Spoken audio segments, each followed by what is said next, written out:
Chameleon Twist was a really interesting game. It had a lot of cool ideas, and some of them were executed in pretty neat ways.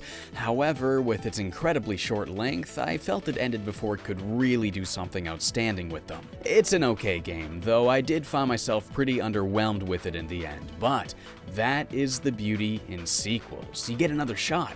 You can take what existed and flesh it out even further. I'm really hoping that's the case with Chameleon Twist 2, because the first game had a lot of potential that wasn't fully realized. I'm hoping this game will at least somewhat bring things to the next level. Unlike the first game, I've never actually played this one, so I'm going into it totally blind. So why don't we see what I just realized there's a Property of Blockbuster sticker on there.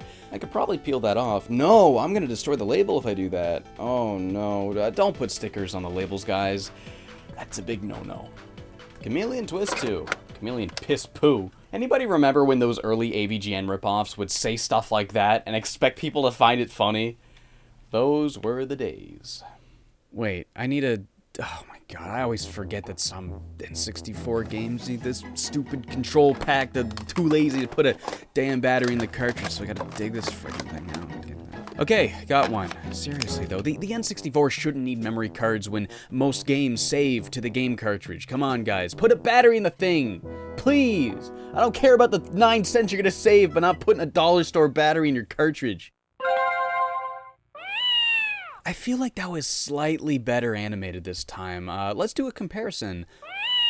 Oh, it's like a little more subtle with the movement. Like the first frame of animation isn't as exaggerated. I guess it's pretty subjective which one's better, but yeah, that's really interesting seeing that logo updated ever so slightly between games. High voltage screaming action. Like, what is that supposed to be, like tactical espionage action? Is there a parody here? I don't. Okay.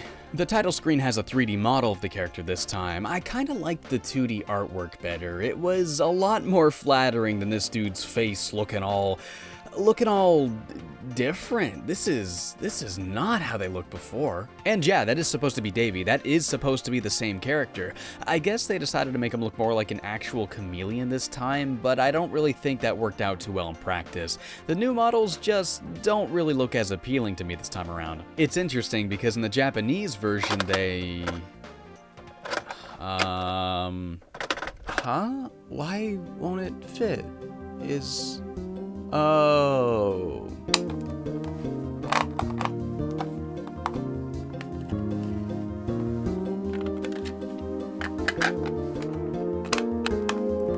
Okay, it's interesting because in the Japanese version, the models actually did look the same as they did in the first game. Davey's looking as blue and pudgy as ever, and the rest of the cast looks the same too. Jack's still the greener one, Fred still looks like he doesn't want to be here. They all still look cute and fun, and these new models just don't. I think they're kinda ugly. Instead of the big-eyed button faces, we've got a more dumbfounded expression, but I guess that is pretty funny in its own right. It at least matches the expressions they have before they transform. Like, what is this face? I love it. This is how the game starts up. It's pretty similar to last time. You're a chameleon sitting around looking dumb as hell when the rabbit falls from the sky and lands on the other side of the teeter-totter and hurtles you up into the sky. And then you find yourself in an otherworldly spot, and then the game just kind of starts. Level 1, let's go. It's the same thing, but a little quicker to the point and a little bit more comedic getting there. There's still like no plot at all. The rabbit's just like, hey, I brought you here. Have fun. That's the story. That's it. Each time you enter a new level, the rabbit will offer to let you play a practice stage, and you can also access some of these from the title screen just like in the first game, but they're kinda weird how they work this time. The main 3 teach you the new mechanics they introduce in this game, but the ones past that are just like a stage and don't really teach anything. But yeah, there's a handful of new mechanics. Firstly, your tongue won't just grapple exclusively on poles this time, but now you can grapple onto any surface at all. This takes the hookshot idea and applies it to the entire game, so you'll have way more freedom when planning how to get around a stage. And of course, the twist move returns. It's Chameleon Twist after all, but now you can do vertical twists, and these are a lot of fun. You're flinging yourself around like a circus man. It's super fun to do. And there's also a parasol you can pull out when pressing the Z button in the air. This will slow your descent, and it is required for a handful of segments, but outside of that, I often forgot it even existed because I never really found that many practical uses for it. Those are the main 3 additions. Otherwise, all of the old moves return as well. You can still lick up and spit out enemies, and and the tongue fling move you do with the Z button feels a lot better. The timing is way less picky, so it's easier to execute, and the animation has a lot more elasticity to it, making it even more satisfying to perform. And the jump now has this little front flip animation that happens when you hit the peak of it. Rayman 2 did the same thing. I really like it when games have animations like this to visually communicate that you've extended an action to its fullest. Though it does look kinda weird. The axis of rotation is on his head, which doesn't really make any physical sense. There's also no animation to it, he just rotates. I appreciate what they were going for, but you gotta make the flip look a lot better than this if you really want that proper game feel. I think they did a pretty good job with the moveset. The new moves open a lot of possibilities, and the existing moves feel even better. Now, it's just up to the level design. Levels are no longer a room-by-room venture. Now each level is more of a straight, uninterrupted shot, and I really do prefer this. 2 of the levels in the original game were built this way, and that was the style I preferred, so I'm glad to see that become the main focus. There's a lot more decoration and set pieces, like windmills, trains, Ferris wheels. This part has a crane picking you out of a toy machine. That's adorable. It really feels like a whimsical world you're trekking through instead of just, video game level like the standalone rooms in the first game did. Though, a lot of times these set pieces feel more like a hindrance than they do a fun addition. What they often boil down to is waiting. Like, you get on the windmill and you wait for it to rotate. You get on the Ferris wheel and then you wait for it to spin all the way around. You get on the train and then you wait for it to arrive. There's way too much of it, standing on a moving platform and just waiting for it to get there. In any other game, this would be a nitpick, but it happens so often that I couldn't help but to feel that it really hampers the game's pacing. When you're not doing that though, you're using your moves to get yourself to the end of the linear stage, and there is a good variety in scenarios that'll have you using these mechanics. Heavy gusts of wind will have you grappling to keep your footing, penguins pushing blocks will have you maneuver around them as you spring jump, and there's plenty of poles to fling yourself off of to clear wider gaps. One of my favorite parts was this hockey rink when you're sliding all out of control and you have to rely entirely on the twist move to fling yourself in the right direction. Chameleon Twist 2 does have a lot of great moments, and it's stuff like this that I was hoping to see in a sequel. However, it does share a lot of the same problems with the first game. Once again, there's only 6 levels. The game is incredibly short, yet again. Granted, the levels are a tad longer, but it still only took me around 2.5 hours to finish, which isn't really that much longer than it took me in the first one. Also, a lot of the level design just felt really aimless. There's so many times where there's enemy encounters in gigantic areas that simply allow you to walk around them. This made sense in the first game where you'd have to clear them out or maneuver around them in a tight space, but here it's like, why is this flower thing even here? I don't get anything from defeating it. It's not at all in the way, it's just, I don't get it. Gobbling up and spitting out enemies is really underutilized this time as well. I can only really think of a small handful of areas where you really need it to progress. Otherwise, it's only for defeating enemies, which again is something you never really have to do because it's so easy to just walk around them. I feel like for every step forward Chameleon Twist 2 takes, it also takes another step back. Like, it's got great new mechanics, but for every segment that's really fun and takes advantage of them, is another segment that's just nothing. Like, you're either sitting on your ass and waiting for something, or you're just aimlessly running forward with absolutely no obstacles in your path.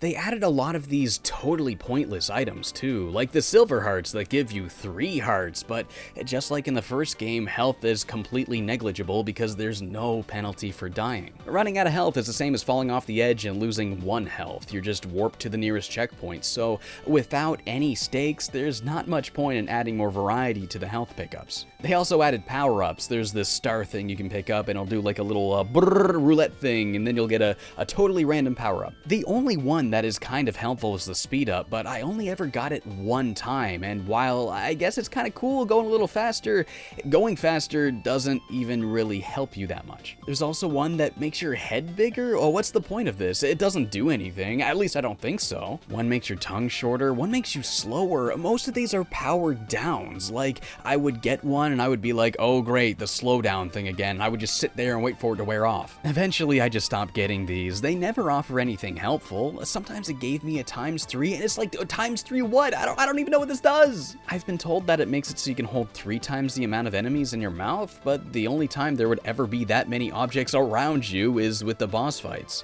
The boss fight screen transitions are really disorienting, like, oh, no, that's hard on the eyes, my brain can't even process what I'm looking at. To its credit, the boss fights are a pretty big step up. I found them really underwhelming in the first game. 2 of them were kinda cool, maybe the final one was as well, but most of them were just way too simple and way too easy. They are still pretty simple here, you beat them all the same way just by spitting stuff back at them, but it's really interesting how each fight manages to make that challenging somehow. The first boss, for example, this mushroom guy, at first I was thinking, oh, seriously, you just spit the mushroom things he throws at you back at him? That's easy. But before I knew it, the arena was full of these things, and it became a challenge to lick them up without getting hit by them. My favorite one was easily the final boss, this sphinx-looking thing. It warps around and spits fireballs at you, and you gotta lick them up and spit them back. And, you know, same idea, but it's really challenging because it's attack patterns that you have to dodge while gobbling them up, and then finding the opportunity to fire back. I actually really like this. That's the basic idea behind every boss. It's really easy to hit them, but it's not very easy to hit them without being careful that you don't get hit yourself. And that sounds like a no-brainer, like duh, that's how a boss should be.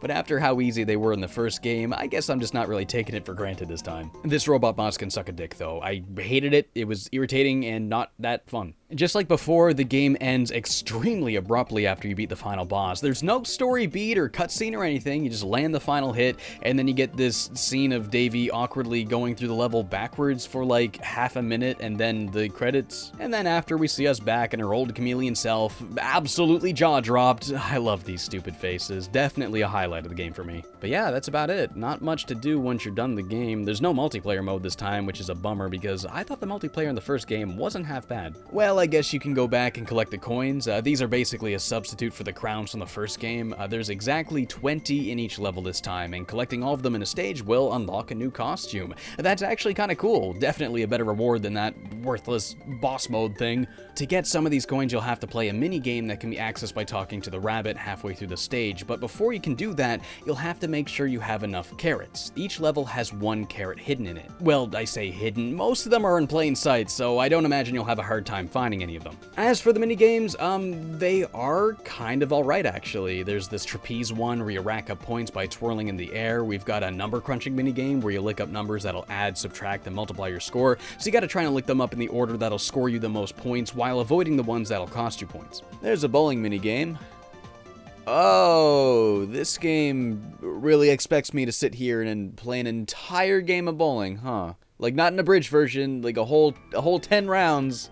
It's functional. I feel like the strikes just happen whenever they feel like it, but other than that, it's not bad. And finally, oh, doesn't that look familiar? The pool minigame returns, and wow, this feels a lot better. The camera actually moves in small increments instead of these gigantic 45-degree angles, so it's actually possible to accurately aim where you want to shoot. You also have to do it in 10 shots or less to get the coin, and pocketing the white ball actually penalizes you by adding another shot, so you can't just hit the ball aimlessly like you could before. Well, color me surprised. I'm impressed. Like, this was actually pretty fun this time. That's so cool to see them improve, even on this thing of all things. A lot of this game is vastly improved, but it can really slack off during the level design. It's kind of hard to say whether or not it's better than the original. I'd say there's definitely better things about it, like the highs are definitely higher for sure, but when it gets lazy, it's a lot lazier than the first one. And like the first game, I still feel like it ends before it can really unlock its full potential. It's a step in the right direction for sure, it does some new things that are really cool, but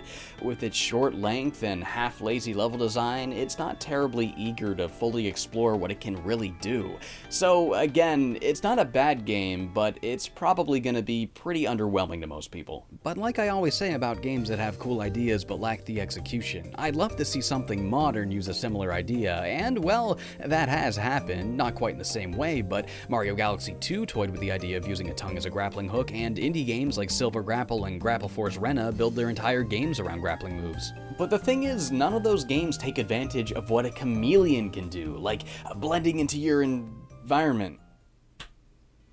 I just realized that none of these games did that. Oops. Speaking of Silver Grapple, I was playing that a lot lately again to get that B-roll for when I mentioned it for like 2 seconds. That's a really good game. I made a video about that. If you want to see more about Silver Grapple, more grappling games, check that out.